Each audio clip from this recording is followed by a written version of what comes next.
My name is Paul Wolliver. I'm the owner of Pinellas Power Products. This is the installation instruction video for my wireless remote shutoff for the Honda EU3000i Handi. The kit includes, number one, a flyer telling you that you bought the greatest thing since sliced bread. Number two, a USB flash drive with an instruction video for how to install this kit. The radio module, a battery charger, the battery, about a half a dozen zip ties, and Velcro.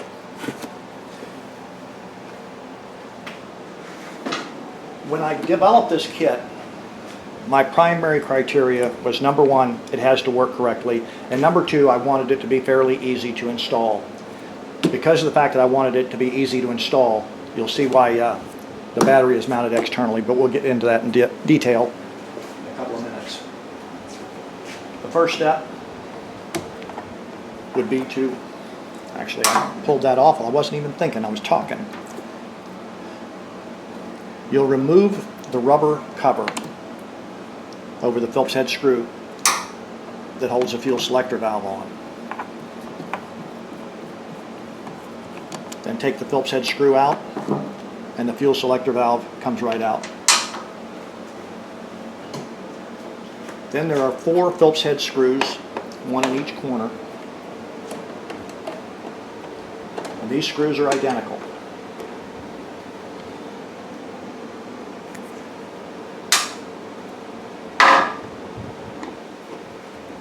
You'll notice that this particular generator already has my remote fuel tank kit, or extended runtime remote fuel tank kit, whatever name you want to call it.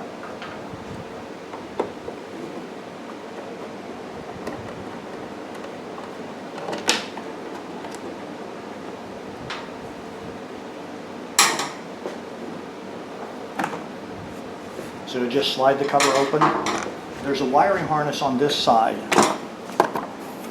You squeeze the tab and it releases the wiring harness. Let me put this out of the way. As far as the fuel hose, leave that connected if you have one of my fuel kits, and just move the front cover around the side. To disconnect the wiring plug, you simply squeeze on this tab and they pull apart. Okay. Next step will be to remove the 2 bottom Phillips head screws. There are 2 more Phillips head screws. They do not get removed.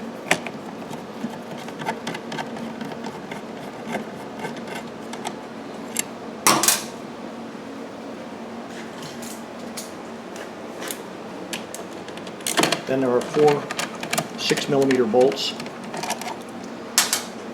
that hold the control panel cover in place.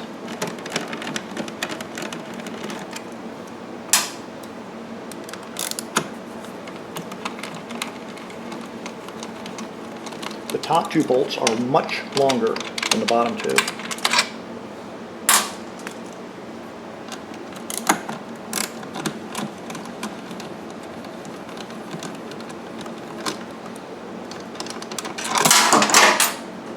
Then lift up on the aluminum so it comes up over this boss on the fuel selector valve, and you'll be able to slide the control panel out. If you look right here, you'll see this white plug, and it undoes the same way the other one does. You push on this little tab with your thumb and it unplugs.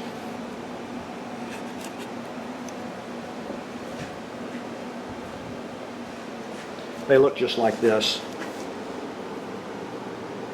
They plug into each other or unplug. At any rate, now we're going to take the radio module, and it is going to plug in. This side plugs in to this half of the plug right down here, and then you plug this plug into this one. Makes it much easier to wire up. Then we're going to feed the wires right out through the bottom.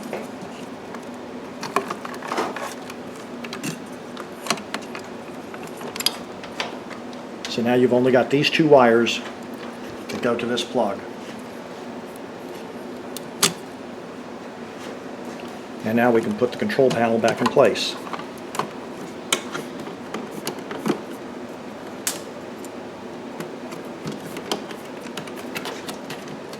Check before you bolt the control panel and make sure that you routed the wires right behind the main harness. That way it's protected by the main harness. There's no sharp edges near it. You want to go ahead and shine the camera up there so they can see. These wires go behind the main harness. They're not touching the metal at all.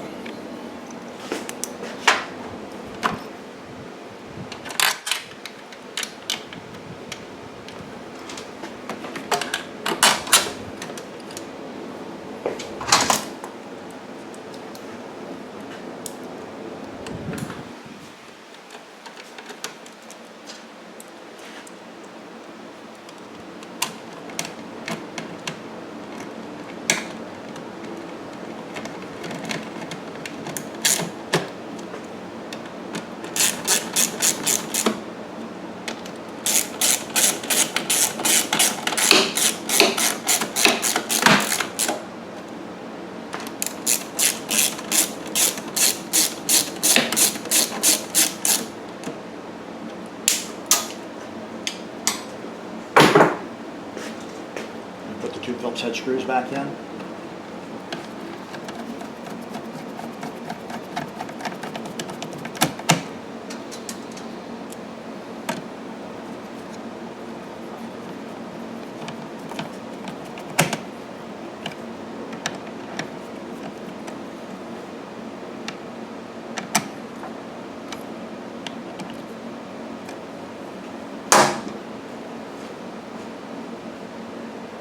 Now, this plug is just a little bit wider than the one on the charger, and what we're going to be doing is feeding it through one of the slots on the front cover. So before we can do that, we need to narrow it down just a little bit. So what I'm going to do is hold on to the cord and kind of shave some of the rubber off.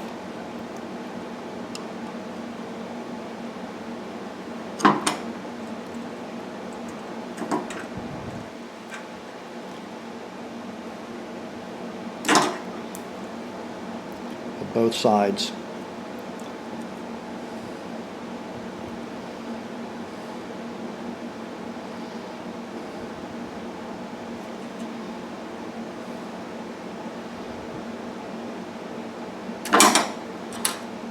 Okay, so now it's flatter.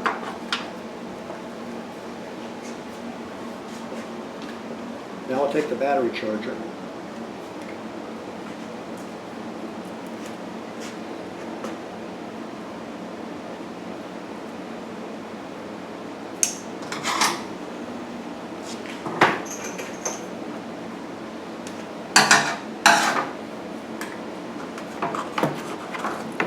And on the front cover,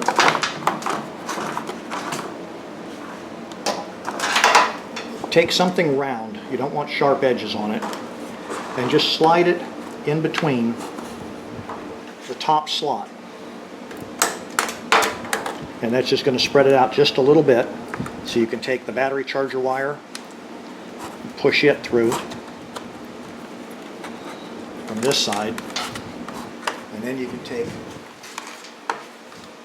power harness from this side and push it through. You just got to feel with your fingers. The flat sides would go top to bottom.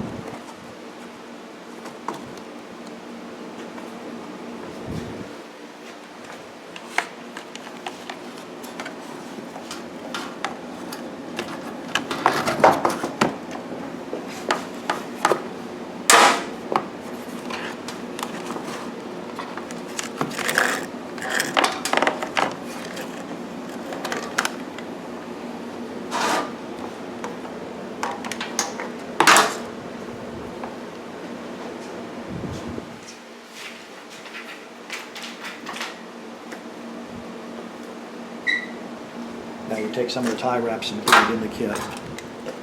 What I do is put these to where they're just about even and push the wires back.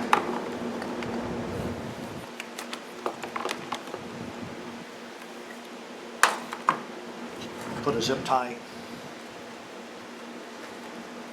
right here to hold them even, so that there's the same amount of both of them sticking out. Then take the plug from the battery charger, the male plug from the battery charger, plug it into the female socket.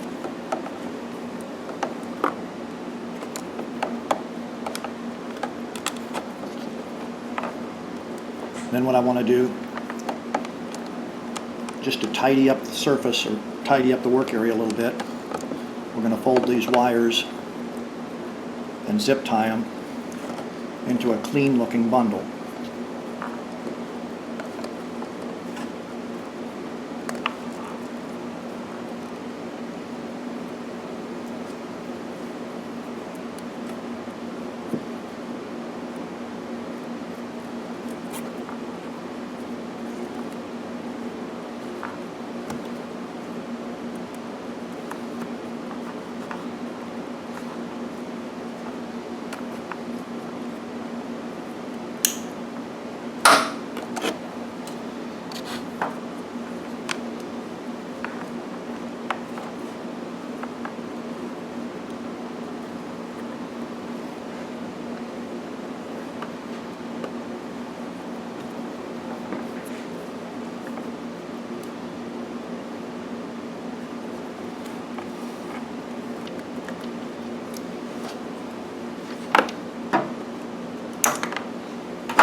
And now there's just enough room between the inverter module and the control panel to just tuck the wires in here out of the way.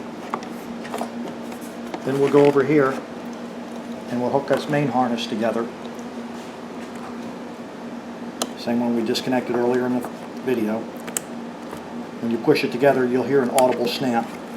Then rotate this harness where the thumb tab is facing the plastic cover, and that gives you a little bit more room to put this plastic cover back in place.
There are two pieces of Velcro included in the kit.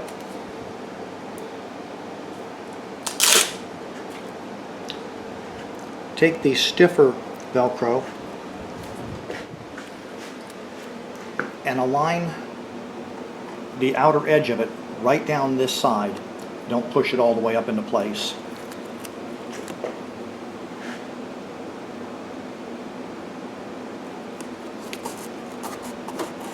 You can see there's a very slight gap.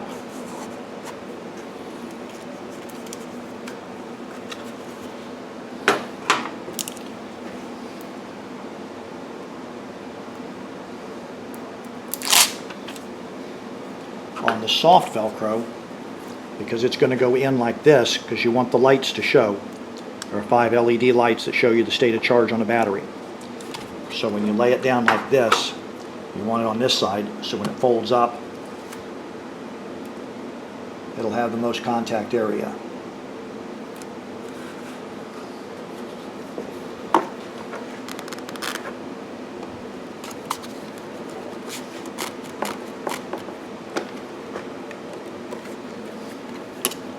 Take the battery charger, plug it into the bottom outlet on the generator, plug the power cord into the battery. You'll notice when you've got the battery switch turned on, the LED glows.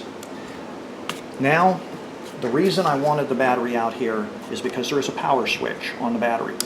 If you leave the battery switch in the on position for a couple of weeks without ever using the generator, it'll survive. More than 2 weeks, it'll be dead, and you'll have to run the generator for several hours to charge the battery. Incidentally, the next question is, does it charge its own battery? Yes, that's what the battery charger is for. If you're running the generator daily, or even weekly, you will probably never have the battery die, because that battery is large enough that it will survive powering the radio module for a couple weeks at a time. Take the fuel selector valve, put it back in just like you took it out. Tighten down the Phillips head screw. You'll notice that there's an indentation on the rubber plug that goes into the knob on the fuel selector valve. That faces to the left when the fuel selector is in the off position.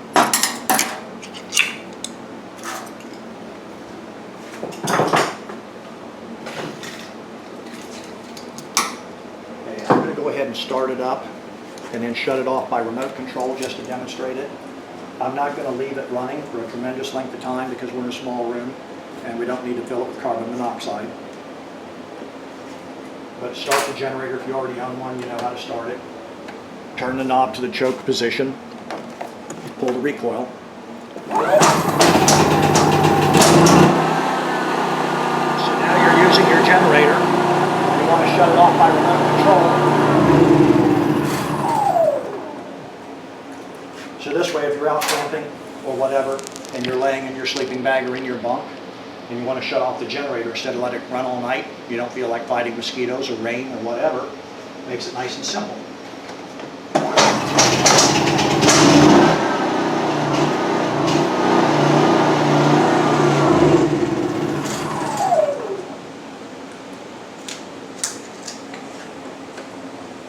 And then for storing it, if you're going to leave it stored for more than a couple of weeks, or you shut the battery off, you notice the LED goes off, and that's it.